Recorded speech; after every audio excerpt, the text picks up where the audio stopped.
Welcome back to the Eve Approach. This is episode 9, and it's about time we put some Kerbals down on Eve. Now, I'm going to be honest with you, I could have just landed a few bits and bobs, just like a base, but I wanted to put something down with wheels, so we're going to send a mobile base. You can see here we've got basically a science lab, we've got a couple of the original sort of rover pods, we've got a hitchhiker container, and we've got one of those cupolas on there, primarily because we have a mission, and our mission is to send, I think it's like capacity for 8 or 9 or something Kerbal, so we've basically got more than the capacity with this, I think. But we've also got to send 3 pilots down, which is a little bit of the concerningness. This craft is not going to come back up, okay? This is our little roving craft, and well, this was the plan anyway. And for some reason, I decided to put some fireworks on it. I don't know why. I saw them and I thought we'd just have to put it on. I actually spent longer putting the fireworks on than I actually did, putting the wheels in the right place. But anyway, we won't get to that. So you can see we're going to put a big fairing around it. We're putting a heat shield at either end just in case I mess up and this thing starts spinning around. So just a little bit of something we tried with one of our original atmospheric probes, actually, if you remember. I think it was probe 3, I can't remember. Anyway, we're going to use that same sort of concept. So this is a little bigger than what we've been sending in the past. This is about 20 tons with its crew and everything on board. So we're going to have to do some work with our launch vehicle. We are going to use the foundations of our original launch vehicle. We're going to continue to use it, but we're going to adapt it a little bit. So that final stage, yeah, it's going to work for us. We do need to put some struts or something in there because yeah, that little tiny probe core, not good. So put some struts in them, hidden away in there.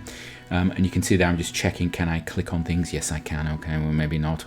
I am concerned at this point about the fact that I'm not sure what is going to be in control of the rocket, and that may mean its orientation is a bit weird, but I will I fix that later by just, when we're on the pad, we click on one of the rover things and set it to forward instead of top or down or whatever it's normally set to. So there you go. So this middle stack, what we've actually done is we put an extra tank into the second stage on it.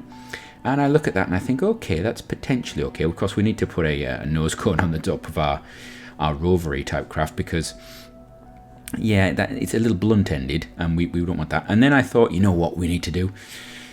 We need some side boosters. We need side boosters. I was going to put 4 on, and then I thought that's a bit overkill. But yeah, we measured up for 4, and then I looked at it. I thought that's just stupid. So we're going to go for 2. We're going to go for 2 side boosters, and we're going to. I was going to say we're going to asparagus stage them. I don't really know if it's really asparagus staging if you're just doing feeding there. I don't know. We're going to cross feed the side boosters to the middle because the middle does have enough thrust to get us up there, and then I decided to stick an extra tank just in there on the second stage. I actually swap it out. I swapped the big tank that we put on for just a standard size one we've been using. So the second stage and third stage are actually basically the same size now, but the second stage has those twice as many engines as the third stage. There we go.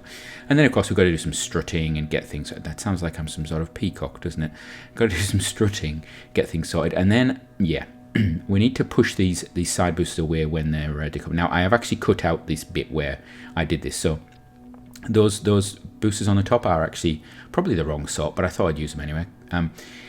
I could probably use something a bit smaller. I actually needed to angle them backwards as well, so that instead of sideways and up forwards, it should be sideways and backwards. And then I also put another one lower down. And there we go. We're going to put the crew in. I had a look at the crew. We actually went away and we got a couple of new astronauts. So we're going to send, I think, an engineer, a scientist, and 3 pilots. So it's going to be a five crew mission, which is quite good. We get some science equipment in there. I forgot that your engineer will actually be able to level up because of the science lab. So I didn't need to send all of the electric sort of generation power things I did, but we sent it anyway. So there we go. Off we go. A little bit of when you watch it in time warp, it's a little bit of a wobble start, but actually it was a really sort of solid launch. It was a really good launch.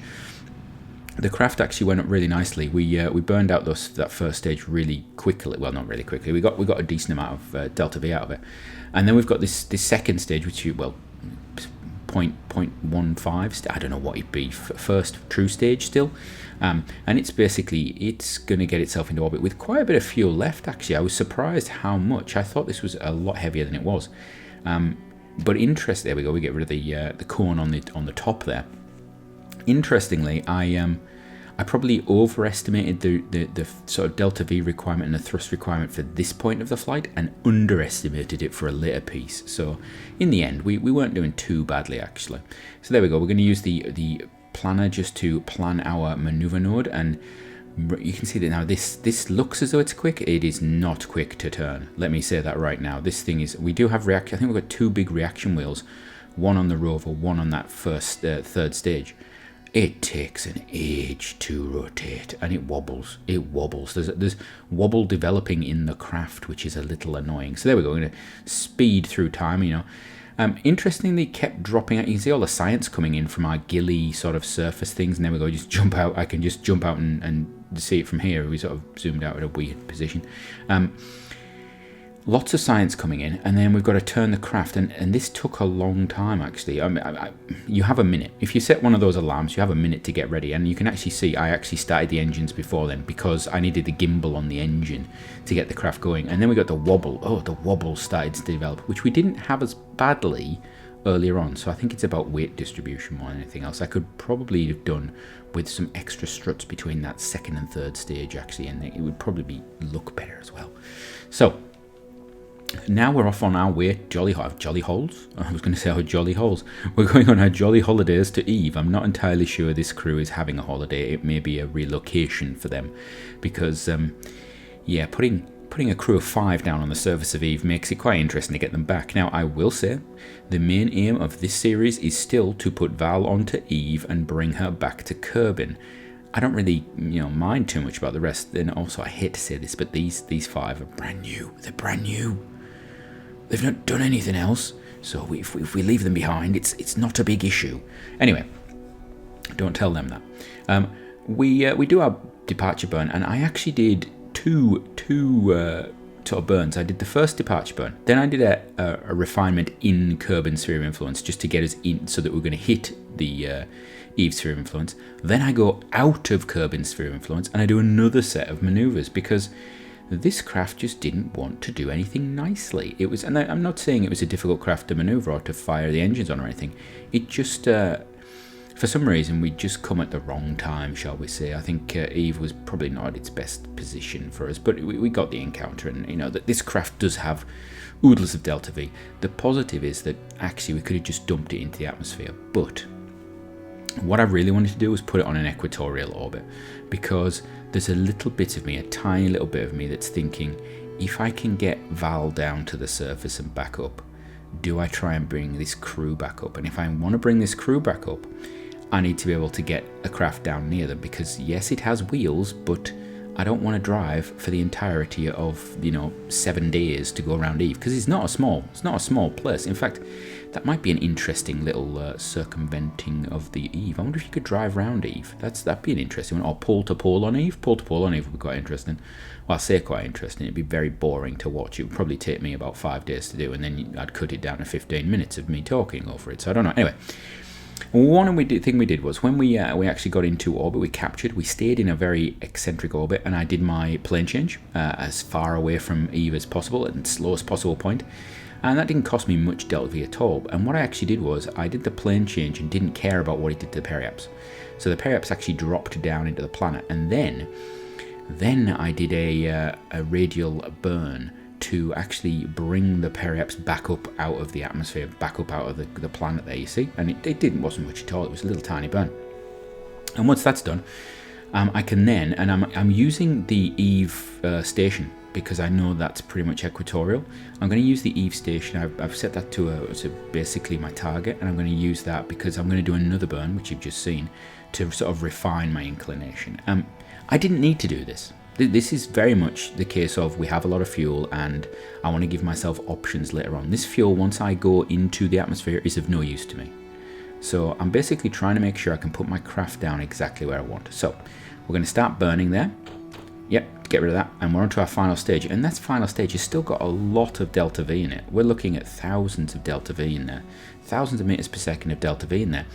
And I was sort of wondering at this point, what do I want to do with it? Well, there isn't much you can do. I had thought about just, firing the engines and using them to brake as we come through the atmosphere, but Eve's atmosphere gets thick very quickly, and these are pretty much vacuum engines, so their efficiency is going to drop. Eve's got a much higher orbital speed than Kerbin, so minor sort of differences there, and its atmosphere gets thick very quickly. So I was more concerned about actually just making sure that the heat shields are available.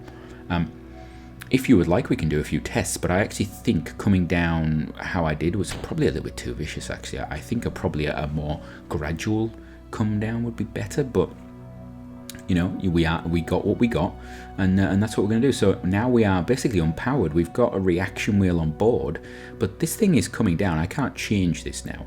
It's got its reaction wheel, so it can orientate itself. It's got a big reaction wheel, in fact. You can see the craft exploding around it. It's the stage 3 there, and this thing kept trying to tilt, kept trying to move. Now, we did sort of get like a lifting body effect where we were actually slowing down quicker when we started to turn away, which was okay. And there we go. I removed the I disengaged the fairing, and there was a big explosion, which I'm not a big fan of. And then we disengaged that, and there was big explosions there. And then we disengaged that. And lots of explosions when disengaging things on this mission. I don't really know what I should have done differently. Maybe we should have allowed the craft to fall a bit further before we got rid of the shielding. I don't know. I'm not entirely sure. I think potentially we could have held on to the thermal tile sections, the heat shields, until the very end and just dropped them off either end. The concern I had was that would I potentially land on them if they because they move around quite a lot and they can slow down. It could be that they could even land on us, and that was a concern. Anyway, we have our usual slow fall, and what you'll actually notice is I started to close parachutes actually, because I wanted this craft to be level when it landed. The irony being that I wanted it to be level, and the ground really wasn't. Yes, because yes, that's the brakes. The brakes are still on at this point. Yeah, so with brakes on full power, that's 100% brakes. We're just about holding it, but I cannot get this thing to move. I have tried all the traction controls. I've tried power controls. As soon as the brakes come off, it rolls wherever it wants to go, and that's it. So I thought about, first of all, while we've got the brakes on, let's test the idea. So you will see on the side of the hitchhiker there, we have some airlocks, because I didn't want to risk ladders, quite simply, and I had an idea. So we're going to use the airlock, and you can see our guy, the airlock is angled downwards, and he can grab the airlock from the ground. So I thought that's perfect. We've got one on each side, so that if the craft's tilted or anything like that, we should still be able to get to it. Because we've got multiple crew, we're always going to have somebody on the craft to actually control it, so we can always drive it to a better location if we really needed to. But again, you can see as soon as my brakes come off, this thing is going down, and it's not slow either. It gets to about 12 meters per second in about 3 seconds. This may be looking as though it's sped up and it's crazy, but seriously, you turn the brake off and it just went. So the plan was to just let it go down a bit until we got to a slightly less steep. So there we go, we get slightly less steep here. There we are, perfect. We'll just park there. Right, and there we are. We're on the surface. So I could leave it there, but we need to get the science out. We've got to do stuff.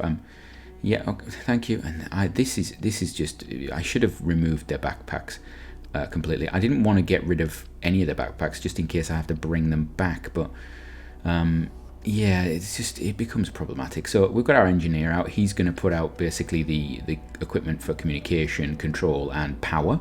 And so there, I forgot that he could be leveled up and get lots of this. So we actually only need 2 power units, when in actual fact I've got multiple of them. And then next we've got our scientist. Our scientist is going to get out again. He's been leveled up, or she's been leveled up. I don't know if it's a he or a she. It's a she. I think it's a she. She's been leveled up, and she's going to put out all the science that we've got. So we've got pretty much everything we could bring. Some stuff I didn't bring because it's of no use. But we've got our ground impact thing. We've got our this, that, and the other. All sorts of lovely stuff. And of course, we put our flag up and we say that Eve is now green. It's not really, is it? So then an interesting thing. I think this is stable at this point, and the mission is over. The mission is completely over. And so I just leave it. But if you watch it, as we look at the beautiful scene, it's moving. Yeah, this craft is moving. So I'm not entirely sure what's going to happen when I return to it. So anyway, from me, until next time when we're going to go back to Eve, and we might try and get something off the surface, have a great one.